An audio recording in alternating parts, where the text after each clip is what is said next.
El segmento de hoy de la visita de la semana comienza con una persona que hace mucho tiempo yo andaba detrás de él y no lo había podido localizar por lo ocupado que es esta persona que está aquí esta tarde. Él me decía que el único problema que tenía un amigo que nosotros tenemos en común, que se llama Freddy Veragoico, es que es un mal ejemplo para los que no le gusta trabajar. Y parece, o sea, que Freddy trabajaba mucho y él no le gustaba. Claro, era un chiste. No le gustaba trabajar mucho. Eso es mentira de él, es un trabajador incansable. Estoy hablando de Mario Emilio Pérez, mi amigo y hermano. Mario Emilio, ¿cómo estás? Gracias por haber venido a Conquiñones. Bueno, recuerda que tú y yo laboramos largas jornadas con Freddy en Punto Final y tenemos gratos e ingratos recuerdos. Sí, es verdad. Yo creo que más gratos que ingratos. Más gratos. Indudablemente que sí.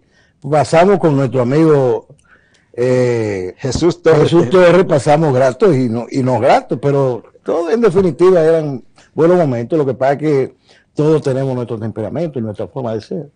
El mismo Don Pancho tiene su temperamento y su forma de ser. Todavía lo oigo en la televisión que a veces se ríe. Bueno, hace 2 o 3 días que con justa razón por la muerte de una joven estudiante de medicina. Sí. Que estuvo en medio de una balacera y murió, y entonces Freddy, óyeme, con ese generoso corazón que tiene, pero una ira como en los tiempos aquellos que elaborábamos con él allá, en Punto Final, que fue un programa, ese fue un verdadero toque de queda. Tú sabes que mi esposa Ibelice decía que yo estaba cogiendo cocote, porque hablaba, no, y la gente en la calle me para, que dice, yo oí que le dijo a alguien, Mario Emilio, que siempre ha sido un hombre humilde, ahora tiene una vanidad con el programa. Entonces una vez yo fui con ella a llevarla a la clínica, que tenía un problema de salud. O sea, que tú andabas por la calle, tú parabas el pechito ya. No, porque no salía todos los días en televisión. Firmaba autógrafo y cosas. Yo dije, ¿quién me iba a decir a mí esto? Este mulato de San Miguel. Pero, Mario. No, pero oye el asunto fue que un día que estuvimos en una clínica, que ella tenía un problema de salud, y entraron como 50 personas, y todas y cada una de las que entraron me saludaron y me hablaron del programa, y dice Ibelice, pero eso nunca se ha visto, que ¿cómo puede ser posible que todo el que entra te hable del programa? Entonces yo le dije, ¿es cuestión de vanidad o de objetividad? Y me dice, bueno, ¿es verdad? Mira, Mario, déjame hacerte una pregunta, porque en realidad no recuerdo bien.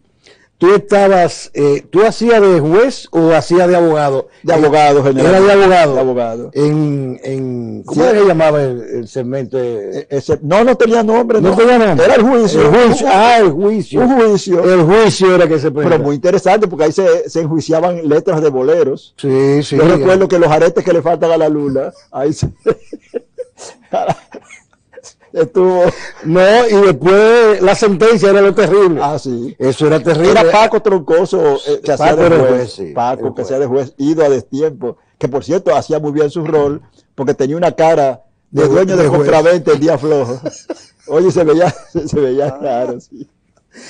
Mario, déjame hacerte una pregunta. En los años 45, que tú tendrías 10 años de edad. Oye, no, esa edad, yo nací en el 35. Bueno, tú naciste en el 35, en el 45 tú tenías 10 años.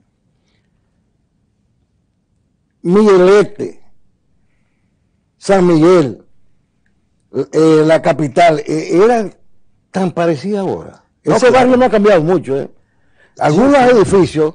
Sí, y por ende, una nueva clase de personas, algunos del interior del país.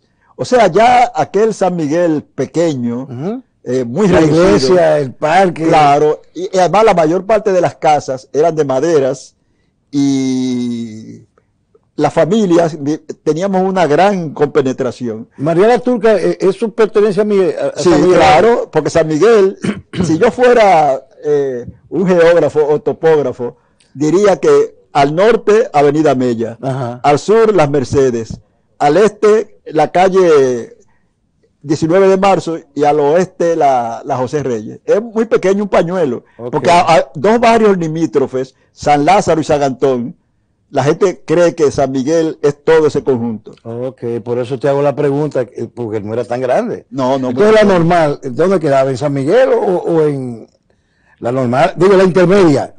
Ah, no, esa quedaba en la... Juan Isidro. No, en la 19 de marzo con Salomé Ureña.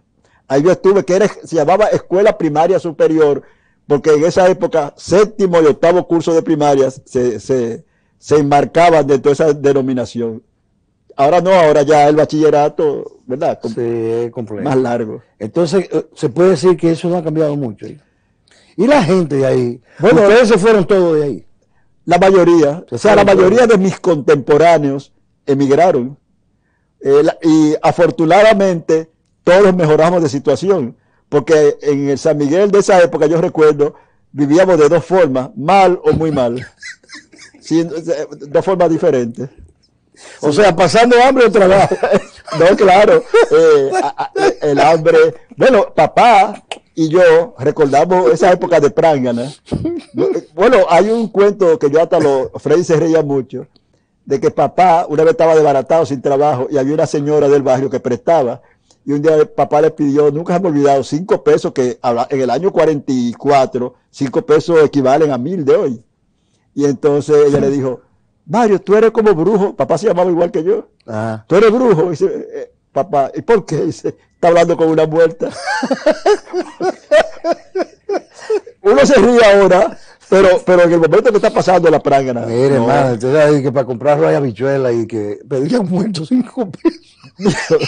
Una de las vergüenzas más grandes que yo pasé en mi vida, ¿sabe que cuando yo tenía escasa ropa, me ponía los domingos cuando estaba en la normal, que las iniciales en el uniforme, EN, y entonces un día voy yo detrás de una muchachita en la retreta del Parque Colón un domingo, y ella se volteó y me dijo, jovencito, usted está confundido de día, porque dice, hoy no hay clase.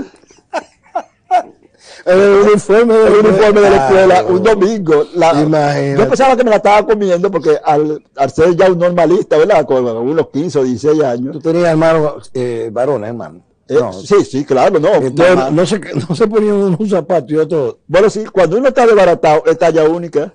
Porque yo me ponía la ropa de todos mis hermanos y la de papá, y en todita cabía.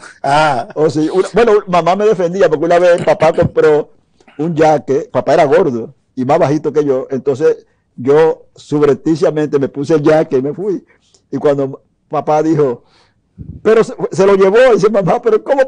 Pero le va a quedar muchísimo, dice, él es talla única. Y yo no me explico por qué la prángana hace que el cuerpo adquiera las dimensiones, cualquier dimensión del pancho que tú te pones. Sí, es cualquier dimensión, es verdad. Ven acá, esa característica que tú tienes del humorismo, ¿fue heredado de alguien? ¿Tu papá, tu mamá? Papá tenía un gran sentido del humor, y en mi familia todos también tenemos ese humor, hasta las hembras. Y digo hasta las hembras porque en esa época las mujeres eran criadas con un régimen muy estricto. O sea que no tenían oportunidad de las vivencias tigueriles que son las que avivan el pensamiento. Pero hasta mis hermanas tienen un gran sentido del humor también. Pero fíjate, ¿y ustedes cuántos son? Bueno, papá tuvo con mamá 7 y 2 destrabases, si fuera el matrimonio. Extrapartido. Así que, claro. Que en esa época era algo común, que el hombre tuviera hijos fuera del matrimonio. Ya después de la generación, no la mía, sino la que me siguió, ya generalmente no tiene, no porque no tenga esas aventuras extraconyugales, sino porque conoce al dedillo los medios anticonceptivos. Sí. En nuestra época, digo la mía, no tú, porque yo te llevo muchos años, las mujeres como que no tenían en mente eso del control de la natalidad. Porque no sé cómo mamá tuvo 7 hijos. Increíble eso. Bueno, la tuya tuvo 7 y la mía tuvo 9. Oh, imagínate. Parece que es una costumbre. Eso no es lo que tú dices. No había costumbre de lo anticonceptivo. Claro. No, era obra lo que llegara, y eso es gracias de Dios. Sí. Y habían 14 hijos.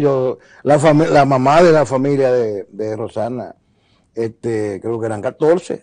Es una cosa normal, 14, 10, 9, eso es una cosa como normal. Ahora no, Ahora la juventud de hoy no quiere Se tener controla muchos mucho, hijos. sí, se controla Bueno, mucho. en Europa, en varios países, han tenido que incentivar a las parejas para que tengan hijos, porque no quieren tener hijos la gente. Sí. Europa es una ciudad de viejos, como dice, Sí, exacto. porque tienen los hijos muy tarde. Y es natural, tú que conoces Europa, es natural, porque imagínate, ¿cómo mantienes tú, cómo tú te mantienes tú con un niño donde tú tienes que trabajar, estudiar, que tú Exacto. eres todo, o sea, Sí. es problemático. Sí. Europa parece que es problemático. Ahí no hay el vecino que te dé No, el no, plato de no, comida, claro ni que la no. cucharada de la cosa, ahí No, no. ahí no existe. Esa especie de masonería Sí, eso es, que yo hay creo en que los en países. América solamente, ¿verdad que sí? El subdesarrollo tiene su parte buena y es que se comparte el hambre. ¿Sí? Tú sabes que yo tenía un vecino que tenía un humor, así un humor negro, como se dice, y a veces estaba él sentado a las 2:30 de la tarde y yo le preguntaba, ¿cómo está la cosa, Guillermo? Y me decía, aquí reposando el hambre, porque aquí hay una expresión de que reposar la comida y es reposar el hambre. Sí, sí, sí. Pero ya yo creo que, fíjate, los pobres de hoy son menos pobres que los de mi época, porque son poca la gente aquí que pase realmente hambre.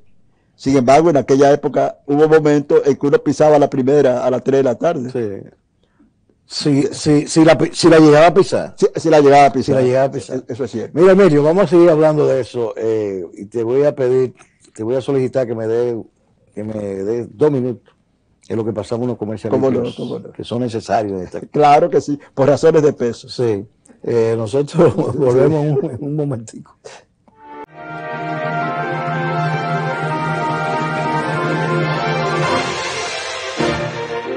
¿Sabías que la mujer más pesada del mundo fue Carol Jager, con 727 kilos?